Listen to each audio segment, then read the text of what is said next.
The following organizations have provided funding for this Into the Outdoors television series. Going up the stairs. I'm walking and I'm talking while I'm going up the stairs. But I think we'll do pretty well at this. Whoa! Couldn't we check out these forests from the ground? You'll be fine. Plus, this might help you overcome your fear of heights. If we want a bird's eye view of this dynamic forest ecosystem, one of the coolest ways to see it is from up here. The tree we're climbing is part of the forest, and the forest is an ecosystem, or area, that also contains other plants, animals, and microorganisms that interact with each other and the physical environment. Okay, don't leave me out on a limb here. What makes this forest ecosystem so dynamic? You're going to have to keep up with me to find out. Here's a hint. The answer to the question affects everything from the water we drink to the air we breathe.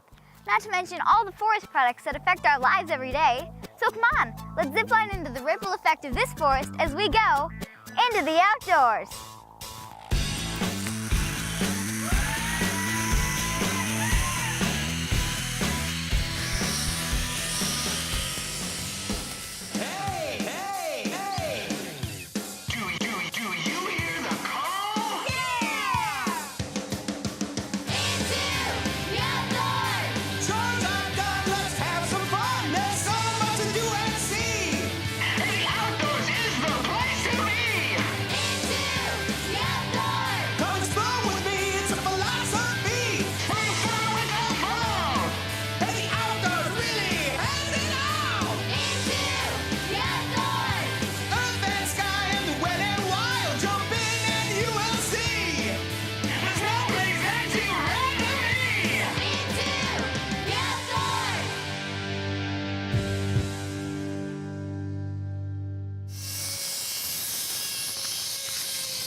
Yeah, Josh.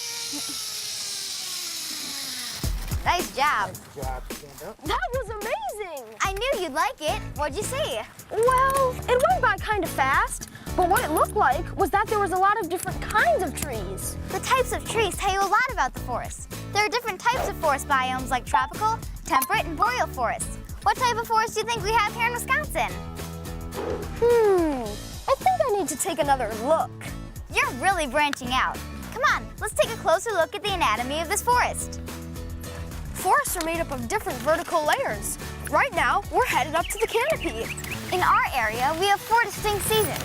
So the type of forests that grow here are temperate forests. The composition of temperate forests varies throughout the state. But here, our forests have deciduous trees that lose their leaves each winter, like red oak, maple, and aspen. We also have coniferous trees that keep their needles, like red and white pine, balsam, and spruce. You can see that the very tops of the trees, or the crowns, come together to form a thick layer of tree cover. That's an important characteristic of some forests.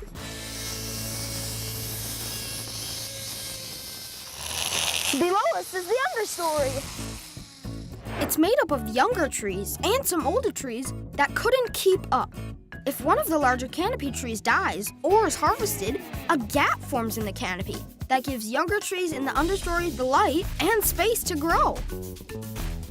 Below the understory is the shrub layer. In parts of the Midwest, bushes and woody vegetation like hazelnut and dogwood grow there. Way down there, very close to the ground, is the yard layer. That's made up of soft stem plants like grasses, ferns, and wildflowers. Keep an eye out when you're hiking with your family for herbaceous plants like wildflowers. The trees, shrubs, and herbs are all rooted in the forest floors. Did you notice when you walk on the forest floor that it feels soft and spongy? That's because you're walking on decaying leaves and twigs. The forest floor is a busy place where organisms like fungi and bacteria break down and recycle nutrients back into the forest ecosystem. Don't forget about the other biotic factors that depend on the composition of the forests. Some birds require a young forest for breeding and survival, while some prefer forests with older, larger trees and more close canopies. The same is true for a variety of mammals, including everything from black bears to little brown bats. Or the abiotic factors that affect the forest like soil, sunlight, and moisture. Humans are part of the forest ecosystem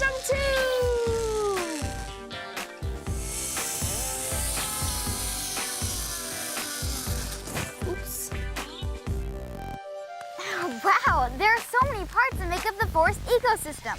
But I'm stumped. What makes the forest dynamic? It may not look like much is going on around this time of year, but what makes this forest ecosystem so dynamic is that it's constantly changing. Processes take place in the forest that are crucial to life, such as getting cleaner to breathe or clean water to drink. Any guesses on how forests do that? It starts when trees and other plants absorb carbon dioxide from the air and then convert it into roots, shoots, wood, leaves, flowers, and fruits through the process of photosynthesis. Photosynthesis is where plants use light energy, carbon dioxide, and water to make sugars and release oxygen, which is great for breathing. Trees can store carbon in their tissues for many years during their lifetime. And when trees die naturally in the forest, they release their stored carbon as they decompose. When trees are burned, they also release stored carbon. Young, healthy trees consume a large amount of carbon from the atmosphere. How can we see a part of the carbon cycle in action? Plant a tree seedling and watch it grow taller from year to year. Another process that's constantly taking place here in the forest is the water cycle. Water moves through plants by transpiration, or the evaporation of water at the surface of leaves and stems. Plants absorb water into their roots from moisture in the soil. Water travels up through cells in their stems and branches, then exits the plant through pores in their leaves. This water vapor collects in the atmosphere, which can form clouds. And when the clouds become saturated, rain falls to the ground, and the process begins all over again. If you'd like to find out more about our dynamic Wisconsin forests, log on to intotheoutdoors.org. I'm not waiting for the chainsaws. I'm pushing down this one by myself. That's what I call selective forestry. Don't go away. There's more Into the Outdoors. And now back into the outdoors. So now that we know that our forests are a dynamic ecosystem that are constantly changing, how do we manage them so that they can be a reusable resource for years to come? I think we need some expert advice. Here we've got some saplings and we've got some pole timber. We've got our bigger saw logs too. Part of the reason this forest is beautiful is because it has been carefully managed. A big reason that we need to manage forests is because humans are all consumers. We use everything from newspaper to lumber, and those products are available in the woods, and they're a renewable resource. Side benefits also include increased forest productivity. We can grow different species. We can grow them larger and better and provide new seedlings for the future. There's animal benefits for increased wildlife diversity.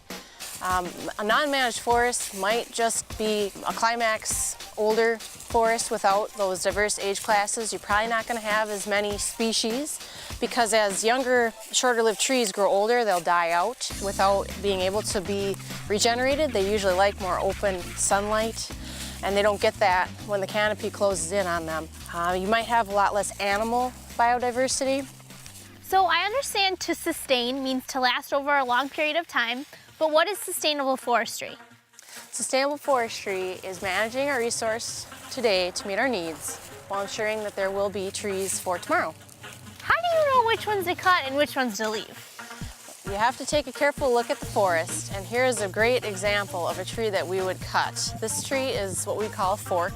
There's two stems, one on each side, and this one on the left looks a little smaller, doesn't it? Yeah. So that one is suppressed. I'm ready to become a forester trainee. I need you to tell me which trees to cut down and why. Well, come right Let's this go. way.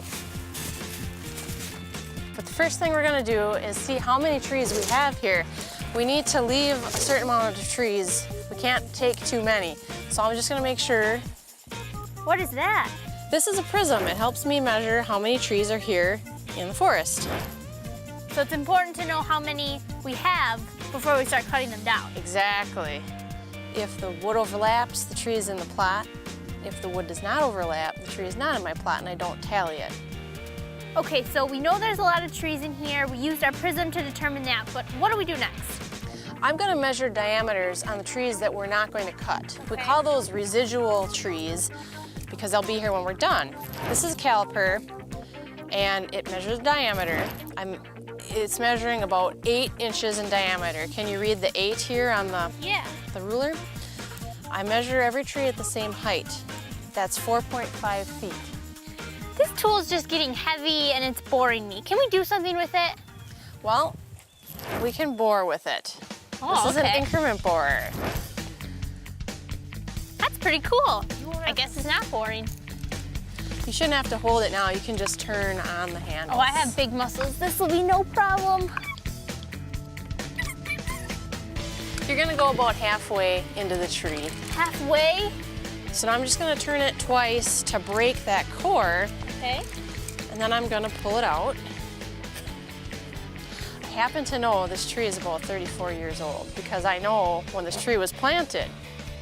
34 years old and this is all you got? I think it needs to get cut down. I think you're right.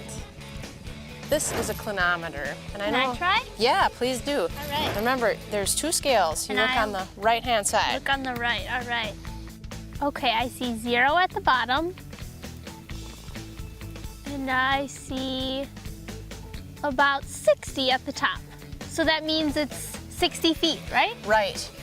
I think I got the use of this clinometer thing down. Back to you at Master Control. Hello? Thanks, Hallie.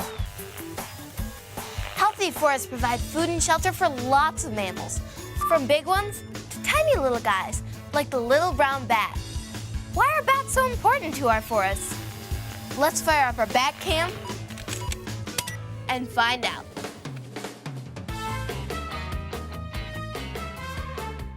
Hey, nice bat cam. You know, most people don't really realize how important bats are to our ecosystem, or that we can find them in forests like this. We have 3 types that like to live in the forest: red bats, silver-haired bats, and the hoary bat. Hoary bat is our largest bat in Wisconsin with about a 16-inch wingspread. Some of the smaller bats that may frequent the forest, but not as much, they're more around water, would be our little browns, pipistrelles, or northern long-eared. Sometimes they'll have up to about a 10 or 11-inch wingspread. The nice thing about bat houses is that they're useful. We've got to have them. They're easy to build. Even you can build one. A bat house is like a birdhouse, but it doesn't have a hole through the middle. It's more like an upside-down toaster. Thanks, Batman, and Bat Cam. So bat houses provide safe roosting for bats instead of in attics. I think we have plans for that later, so stay with us. Did you ever wonder if the trees in your backyard were healthy? Decide which ways you would measure them and the types of silviculture tools you would use. For more information, log on to intotheoutdoors.org. Next, we're buzzing our way into the recycling end of forest products. Don't go away. There's more Into the Outdoors. And now back into the outdoors. Okay, so we know these logs have been harvested from the forest and brought here by truck. But the real question is, how do they turn these logs into some of the 5,000 products we use every day that are made from wood? Let's find out. Of course, they get here by truck, and then they're piled up over there. I met up with Tyler Meister at his grandpa's lumber mill. It's a 4th-generation family operation that uses state-of-the-art machinery and recycling practices. Tyler explained that they use local timber that comes from forests within 150 miles. This loader moves logs from the huge piles and sets them on the beginning of their journey, from logs to be turned into lumber. This first big machine is a debarker. These giant tooth rollers grab the tree and rip all the bark and branch stubs off. It also rounds off the log if it's crooked. The bark and other wood materials get taken by a conveyor to a recycling pile. The debarked bark gets used by landscapers for mulching people's flower beds. A giant chain moves the logs ahead to the next station, the big saw. A device measures the log, then holds it down so the saw can cut the log in half. That thing slices those big logs like they're butter. With the messy work done outside, the logs roll inside the mill for more precision work. Their first stop inside, well, they never really stop moving, is another big saw. This one cuts the logs right down the middle lengthwise into 3 pieces at once. The outer 2 pieces get run through a slab edger that slices them into 3 more pieces. Then they sort them for further milling along the production line into the right thickness, length, and smoothness. It looks like a lot of pieces don't make the grade to be used as quality lumber, but nothing is wasted here. Scrap pieces head to the chipper, wood chips for flower beds or making paper products. Finally, the band sawn, trimmed, planed, and finished pieces get inspected, then run through this big machine and cuts out 2 notches. Any guesses what these boards will be used for? Those are the strong oak bottom sections for making pallets that will be used for shipping all kinds of products. Besides the bark and wood chips being recycled, sawdust is used for livestock bedding. And whatever else is left is recycled to make paper products. Let's decode what we've learned so far. Sustainable forestry is managing our forests to meet the current and future needs of society and the forest ecosystem. But for that to happen, forests need to be renewable, right? In both forest types, the trees grow and are harvested when they're mature. There's a difference though. Foresters selectively choose mature or unhealthy trees that loggers will remove. That way, the younger healthy trees can grow better and the forest continues to regenerate. So, with time, it's all renewable. Plus, the continuous stages of forest succession help wildlife and biodiversity. The aspen forest, with mostly one species of tree, is managed by complete or clear cutting of the aspen trees. At first glance, it looks like they wrecked the forest. But actually, different forests are managed in different ways for their renewable health. Aspen trees need lots of light to grow. The end result is that complete or clear cutting causes this intense regeneration of young aspen and other plants where wildlife can thrive. Over time, a healthy forest matures and the cycle continues. Whether a forest is selectively harvested or clear cut, both produce more clean oxygen for us to breathe and help with water quality in our lakes and rivers. Unmanaged forests, on the other hand, don't renew as well, which limit their benefit to wildlife, water quality, and clean air. What the heck is this place? A world without forest products? Here's your birthday present and card. Thanks, Josh. What the? Darn! That's weird. At least we can still eat your cake and ice cream. Taste that ice cream. What ice cream? It's gone! Here, try this cupcake with frosting. Now my frosting disappeared. I hate this place. I need to sit down and figure out what's happening. Ouch! My chair vanished. Can't you guys see what's happening? All your stuff made with forest products is disappearing. It's no good. They can't hear me. Josh, that's gross. I can't stand it in here. Yikes, neither can I. The whole house is falling apart. What happened? I don't know. It was weird. It's like all the stuff made from forest products disappeared. At least we're safe to play out here. Batter up. All right, Josh, I'm ready.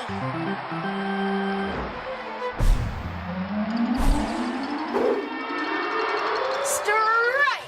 That cannot be a strike when the ball, bat, and helmet all vanished. What other forest products could disappear? Oh my! Back to you, Mission Control. Whoa, that was a weird place. Good thing it was only make-believe. But don't go away. Next, we're getting back to reality. And now back into the outdoors. Another important aspect of the timber industry is furniture making. You may be sitting on something right now with a wooden frame, made by a woodworker. Let's get some help from a woodworker and Jacob as we learn how to build a bat house. Jacob, are you there? Oh boy, aren't we lucky? We have an awesome custom woodworker who's gonna show us how to build a bat house like this. I know what this is. This is plywood. What's this? This is cedar. This is a native wood that grows in Wisconsin. It's a wood that you would use to build anything outside because it's resistive to rot and decay. What other native woods do you work with? Other woods that grow in Wisconsin include cherry. This is a piece of figured cherry. Cherry is a very nice wood to work with if you're building furniture. It takes a finish very well, and it's got a very nice grain pattern to it. This board here is hard maple. Hard maple also grows in Wisconsin. That's where we get maple syrup from. We also build lots of furniture out of maple. It's all pretty cool, but what about my bat box over there? Okay, let's get our safety glasses on and our hearing protection on. Let's take this panel with us over here to the table saw. We're going to cut it a little bit shorter.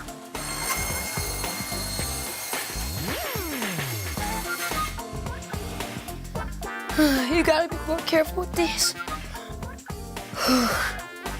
So why do you think we need to put this screen on here? For the bats to, like, once they land, they can have a grip so they can actually fly up. There you go. There you go. Let's put a couple more in over here. We'll put that in here. Let's get it the right angle. Looks good. Think if you're a bat, you want to crawl up in there? It'll be a little hard, though. We made the space about an inch because they said that's what the bats prefer. This is what I call glue. Put the back on. See if it actually sticks. Think it'll stick. There you go. There you go. A little bit more. Good job. All right. Put it on the other side. You like that? Yeah. This is funner than I thought. Well, we always have fun in the workshop.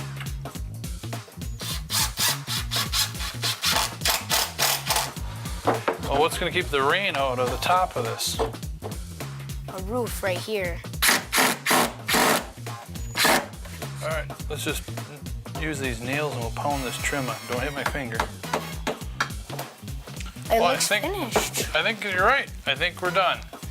Wow. I can't wait until I take this home. My mom's gonna love bats around the house. The important thing is to follow the measurements and make sure this space is the right size for the bats. On the smooth board here, we put the window screens. The little bats can crawl up in there. This plywood's nice and rough, so they should be able to get some traction with their claws. We made our bat house out of cedar, so it's naturally resistant to decay. And we use stainless steel screws so they won't rust. Well, we got a bat house. Now I have a couple tips about hanging it. First, hang your bat house 15 feet above the ground. Put the bat house where a lot of sunlight comes in the morning. Finally, put this bat house by water so they can eat the insects by the water. Let's go hang this thing. Hey, I think I'm getting the hang of this now. Maybe someday I could work up in the forest canopy. That's one way of branching out into a career in the outdoors. How about you? Give it some thought until we see you next time For another adventure into the outdoors.